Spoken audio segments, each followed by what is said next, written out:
Welcome to the Shabby and Man podcast. We are partners, parents, podcasters, broadcasters, and everything else in between. Namaskar. Can you hear that Christmassy vibe in the background? I'm just taking your word for it because you have the headphones on. I can't hear anything. But yeah, this I suppose would probably qualify as our pre-Christmas Christmas show. All I know is that there's this one on our app, there's this one Christmassy kind of jingle in the background. Yes. Every year I have to find it and play it. Let's just hope it's not too loud, otherwise our words will drown in the music, but I'm sure you know what you're doing. So this is, like I said, our first of the two Christmas specials, only because we will be getting in another episode before Christmas Day. We will, yes. And it is that time of year when we talk about, end of year, not quite lists, but holiday movies, Christmas movies, word of the year, what people are doing. Before all that, I just remembered, do you have a kind of a Christmas song that you like to play? Because this has just reminded me that in my radio days, I used to always, I had this little 45 single. Yeah. Which I had to play the record. I had Bruce Springsteen doing Santa Claus Is Coming to Town with the E Street Band. Yeah. With the saxophone and everything. It was quite amazing. Ho, ho, ho. And then Sunday I'd play, always on Christmas Eve or Christmas Day, whatever the show was, I'd play that song. Do you have something really. like that? I don't really have a favorite Christmas song, but I know that this year I haven't really heard Last Christmas and All I Want Is Christmas, All I Want for Christmas Is You, and all these songs which play on loop in every supermarket, sometimes well over a month in advance. I think I've been spared all of that. I haven't heard any of those things in the supermarkets, at least. Yeah, there's a competition people do. It's called Whamageddon, where you've got to try to avoid hearing Last Christmas. Yeah. Which is very hard. Which is virtually unavoidable. And by the way, just talking about Last Christmas, it's 40 years this year that two local boys from where we live had a fantastic 1984. They had, I think, 2-3 number ones. You speak as though they were... Wake Me Up Before You Go. You shared the garden fence with Wake them. Me Up Before You Go. They had All That She Wants. They had something else. And they decided to have a Christmas number one. Yeah. They worked hard for it. I'm talking about Andrew and George, better known as Wham. But they couldn't go to number one because... They were beaten by somebody else. No, George Michael was in the actual song which went to number one, which was called Do They Know It's Christmas by Band-Aid. So he was number one and two. So that, I'm guessing, had all the big stars, all the big musical superstars at the time. I'm guessing you've not heard? No, I've heard it, but you know. Of course, everyone who was anyone then, 40 years ago. Yeah, I know We Are the World better than I know this, because I remember the video so clearly where one line, every star is doing one line of We Are the World. That's exactly what they're doing this one as well. Yeah, I know, but I don't remember this video at all. Sting, Bono, whoever was, they were all...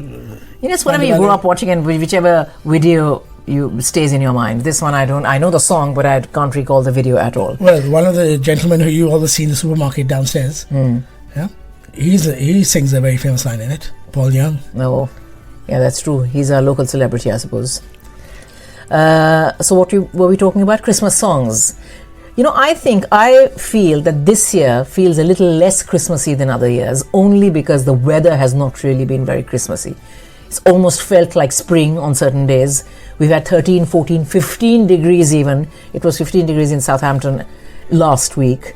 You do know in Australia Christmas is I know that, but we are still in the northern hemisphere and we're not in Australia, and it's meant to be cold and frosty and snowy, and those picture postcard scenes that you see of people snuggling up to a log fire and eating mince pies. That's the myth.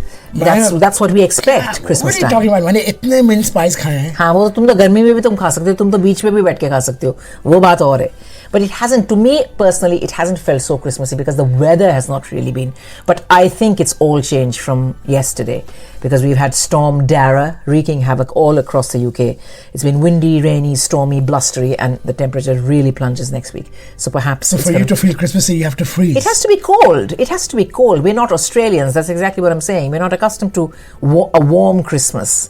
Christmas should make you want to be indoors, strap up warm, have your gingerbread latte, and eat warming foods. The fragrance of mulled wine simmering away, bubbling away gently on the hob while you're cooking a roast. All of those things contribute to the Christmas feeling. I think you watched too many movies as a kid. No, I don't think so. I've lived in this country long enough to know that what Christmas is meant to feel like. So I'm blaming it all on global warming. But that's what it is. But they celebrate Christmas in different ways in different places. Yeah. Like the one that comes to my head straight away is Japan. They like to have a KFC on Christmas Day, don't they? Complete with the gravy, the coleslaw, the chips. That's weird. No, So do they not have a day off on Christmas Day? Surely they must. So they don't want to cook. They want to go out and get a KFC. And it's a tradition now in Japan. And I can't think of other places. I know in Poland. Yeah.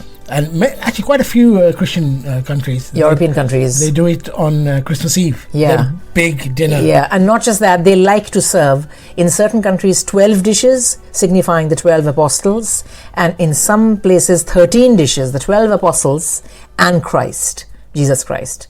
So there's obviously loads of traditions that people follow. But for us, I think it's looking forward to eating things that we usually don't. Not just Brussels sprouts, but Yorkshire pudding, stollen, panettone, all these things. Now you mentioned something from Germany and something from Italy. Yes. Now, if you want to go to a proper Christmas, you have to nip down to Munich or so. Go to Germany. I think you were to say Lidl or Aldi. Their Christmas markets are something else. Yeah, true. I know you've been to Bath, the ones in England. Yeah. Bath, Worcester, Winchester, York are beautiful. Bournemouth. Canterbury, the traditional ones that people know about. Yeah, even Cambridge is supposed to have a very beautiful, quaint one. Every city has its own yes. one. The London one, if you go to Winter Wonderland and all, it's the biggest rip-off. It's a bit of a rip-off. It's more touristy than Christmassy. Yeah. Well, people say that increasingly they say that it feels more like a fairground. No, but it's not meant for people to live here. It's meant for tourists. Yeah. So this is also the time of year when a lot of lists appear. Let's talk about Christmas films now that we are on the subject of Christmas. Before we talk about a list that both of us were discussing the other day, Word of the Year. What would you consider a Christmas film? Does it have to be a lovey-dovey, Christmassy, Love Actually kind of film, or would you consider a Bond film to also be a Christmas film? Because you did mention that back in the day when there were no streaming platforms and you couldn't just watch any movie anytime at will, you would wait for a Bond film to actually be shown absolutely on correct. Christmas Day. I mean, the Bond movies are not Christmas movies per se. As such, yeah. But because you should come on Christmas Day, and I sit with my dad and we'd watch Goldfinger or some Sean Connery or Roger Moore movie. It was amazing because you only get to see it on Christmas Day. Yeah, and I guess that when they came out on the big screen, you were too young to watch it, right? Yeah, but you can see it any time now on streaming platforms, but then you couldn't. Yeah. So yes, but they're not Christmas movies technically. But for me, what would be? It would probably be Love Actually is a good movie. Yeah, Love Actually I think has to be on everybody's top 10. I like Elf as well, and Scrooged. Home Alone. Yeah, when you're a certain age or when you have kids. I bet you like things like Wonderful Life and Miracle on 34th Street. I do. The traditional ones. I do. A Christmas Carol? I can't remember A Christmas Carol. Charles Dickens. No, I know. But I don't think I've seen the movie. I know, but I don't think I've seen the movie version There's so of many A Christmas versions Carol. of Christmas Carol. Ebenezer Scrooge kind of meets three ghosts. Anyway, Boslam Bikani, I can't tell you. But you were talking about Wham. Just before during lockdown, there was a movie came out called Last Christmas. Do you know that one? No. It's got the girl from Game of Thrones, Emilia Clarke, Emma Thompson, and Maggie Yeoh. What is the story? Well, it's the kind of fitted in George Michael songs left, right, and centre. Probably what he's talking about in the song, stretched out over 3 hours. No. It's a different songs, and it was. I remember watching it on TV. I think it was okay. It was not the best movie. Yeah, but it was nice. But you are one person who looks forward to Christmas telly, I know, because you like to follow tradition and get your radio times, which essentially is the last 2 weeks of the year. Correct. And all the special shows that are shown during... Now I know all the TV programs... Christmas, between Christmas and New Year's Eve. all the TV programs are available free in the newspaper. Yeah. And on your phone. Yes. But there is something about buying that magazine. Which you've always done. And then getting a highlighter.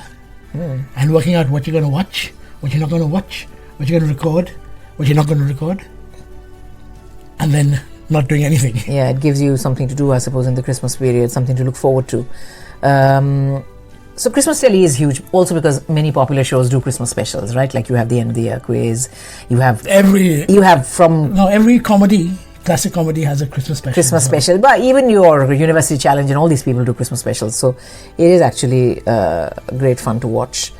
There's a list I read somewhere of Bollywood films where Christmas apparently plays a very big role in the way the plot develops. And I don't think you and I have seen too many on this list. I can't think of a single. Ek Main Aur Ek Tu from 2012, Dilwale from 2015, Hide and Seek from 2010 actually sounds like a really scary movie. Apparently, the action unfolds in a mall where obviously the mall is completely, decorated for Christmas. There's a Christmas tree in the atrium and all the rest of it in India, but it's absolutely deserted because either there's a hold up or there's some supernatural something or the other drifting in and out of the mall, and there's some people who are trapped in the mall. Apparently, it's absolutely. Is it a Christmas movie? Is it apparently or is it like Die Hard, which is not really Christmassy, but it takes place at Christmas Day? Yeah. So maybe it is something like that, but it's called Hide and Seek from 2010, Anjana Anjani from 2010, Bada Din from 1998, The Sky is Pink from 2019, which we have seen. Shandar. You interviewed I interviewed the director, the stars.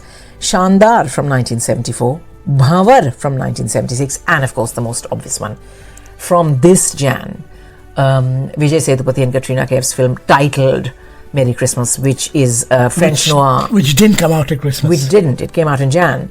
And it's essentially something from the 60s, French noir, given a Bollywood twist. So when I was discussing this on my show, a listener pointed out that, there are certain other films as well where Half Girlfriend, I think they mentioned, where there's a Christmas scene. And I said, look, it's not about having a Christmas scene, because even in Kabhi Alvida Na Kehna, one of the most popular songs, Tum Hi Dekho Na, Shah Rukh and Rani are singing that song in a mall in New York, and you can completely see it's all done up for Christmas. So I believe this is a list of films where Christmas plays a pivotal role, or the Christmas scene plays a pivotal role in the way the plot develops thereafter. So if any of you listening to our podcast right now have seen any of these films or are big fans or would like to suggest something that you associate with Christmas, you know where to get in touch with us. My Bollywood list, by the way, was Ek Main Aur Ek Tu, Dilwale, Hide and Seek, Anjana Anjani, Bada Din, The Sky is Pink, Shandar, Bhavar, and Merry Christmas. And you gave the years before that as well. I gave the years. Well, they'll know. If they've seen it, then they'll know, I suppose. So, yeah, otherwise, when you think of Christmas telly, what comes to mind? That's what I was saying. Classic comedies, the Christmas specials, game show Christmas specials. Yeah. And the big movies on Christmas Day, New Year's Day. Yeah. Well, actually, not just them, but throughout the whole Christmas period. Yes. Let's talk about the word of the year that has also been all over social media. People have been commenting on, because it's always meant to be something that reflects. I was a bit confused here because last week I heard a different word of the year. Yeah. This week I heard a different word of the year. I think Oxford Dictionary has one, Cambridge has one. Yeah. Some other magazine or something has one. Yeah.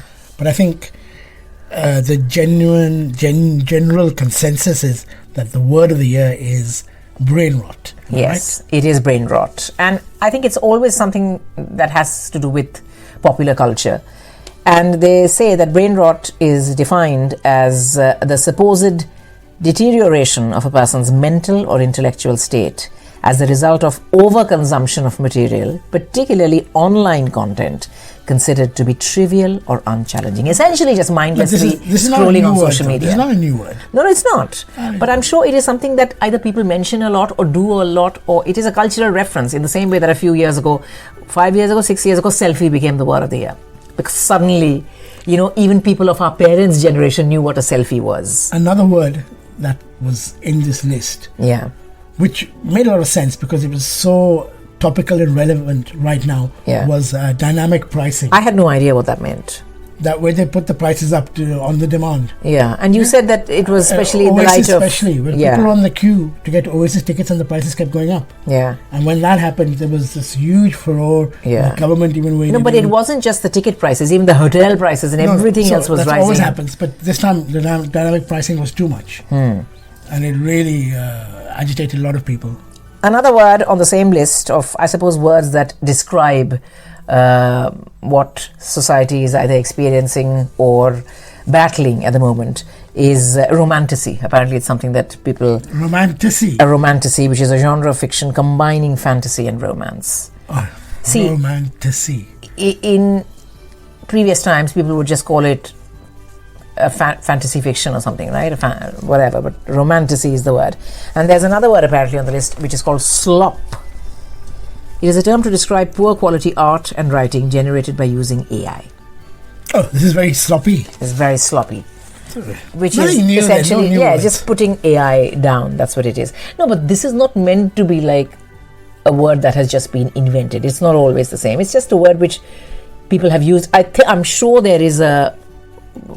These words now go into the dictionary probably. Yeah, they go into a dictionary, and there must be a... God, that word escapes me now. Which... Describe the word. No, it is... Do you know how to play Pictionary? It is a system which generates and tells you how many people have used it or looked it up or searched algorithm. it. Algorithm, thank you very much. There must be a way. It must be an algorithm which is throwing up these words that people all around the world. Yeah, again, I wanted to know, is it UK specific or is it just... I think it is UK specific, right? No, if it's Oxford Dictionary, Cambridge Dictionary, it's probably UK. Yeah, UK specific. So people have either been using this word or searching it up, or just describing this condition, which is mindlessly scrolling on social media. That's what it is, right? Brain rot. Anything exciting you've done this week? Well, I've taken a couple of days off, and that was exciting. I'm looking forward to another mini break in a week and a half. But other than that, no, there's just been so much happening. I'm sure everyone wants to know. So what do you do on your day off? Do you get into your satin pajamas and lay in bed and order breakfast? No, that's not me.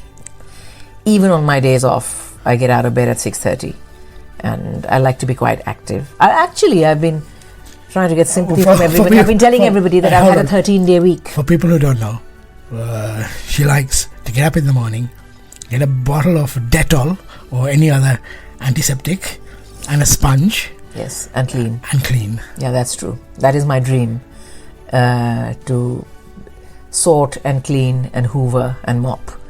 You are a lucky man. And I've been telling people that I've had a 13-day week this week because I was doing a couple of shows on the weekend as well for a few friends. So it is my day off today after 13 days of working non-stop. It's always good to look at analytics this time of year. Is this when Podbean is also going to tell us how many people... Does it do a Spotify Wrapped kind of thing or no? You can see anytime you like, I think, on this app. Yeah. But Spotify Wrapped came out last week, I think. Yeah. We haven't seen so much hoo-ha around it this year. Normally people have been... all the Shreya Ghoshals and the big playback singers in Bollywood, and of course the big ones worldwide, like to give you a screenshot of old look kind of thing. I haven't seen much of that on social media this year. Maybe I've not been... talking about singers and all, wasn't Dua Lipa in Mumbai? She was. And indeed, anyone who's in Mumbai taking photographs with Dua Lipa, all the stars and their kids were there. And this week she was in closer to home to us, to Royal Albert Hall, where Elton made an appearance as well. Because they've had a number one song together. Yeah, one of his songs. Say that very sadly. Did you say that Elton John is going blind or has gone blind or something like that? Yeah, he's losing his eyesight. He just did the music for the new musical Devil Wears Prada. Yeah. And he made a speech saying that I couldn't actually see it. I had to hear it. Yeah, which is so sad. Which is so sad, But that just shows you the passage of time. No, that also shows you that, there are many singers older than him. Yeah. Much older than him, 10 years older than him, like the Mick Jaggers and all, who are still prancing around on stage. Yeah. No, but I think Mick Jagger is an exception I'm by saying any many standards. There's so many who are touching the 80s now. Paul McCartney is even older than him. Yeah, true. Cliff Richard is way older than them both. But I was about to do another concert. But what I'm talking about was that Dua Lipa, when she was on stage with him, I can't remember what I was going to say now because you just said something in between. What were they going to talk about, Dua Lipa and Elton John? They've had a single together. They've had a number one together. He's had a number one with her. Yeah. One of his songs. Yeah. But I can't remember what happened on the stage. Oh yeah, that they're saying that when he was on stage with her last week, it was recorded last week, that you could see that he was problems moving also. His mobility is also going. Yeah. Yeah. What do you think is tipped to be the Christmas number one this year? Are you even in the know? No, I don't know these. You don't know these things. I stopped knowing these we'll things probably have to ask our boys. Now. Yeah, it'll probably have to be our teenagers. Well, one of them is not even a teenager anymore. have to ask the kids to find out what it is. I know for the last 3-4 years, it was some charity single, wasn't it? Lad Boy, Lad Baby. Yeah. They had a song with sausage rolls or something. And they had one with Elton John. Elton John, very crazily, has had like 10 or 11 number ones in his career. And he's had 5 or 6 of them recently. Yeah. He's done one with Dua Lipa. Which is amazing. His old songs have been rehashed, basically. Yeah. I can't remember who's had the other ones with, but he's had one with Ed Sheeran recently. He's had one with the Lad Baby. I can't remember the rest, but he's got like. On that note, yeah. I think we should wrap the episode, and we are doing another show, of course, before Christmas. Wherever. Sorry, are you looking at your watch or something? That exactly? Oh, it's time to wrap. No, I can't even see because you've got one of those settings where you can't see anything on your phone from the side.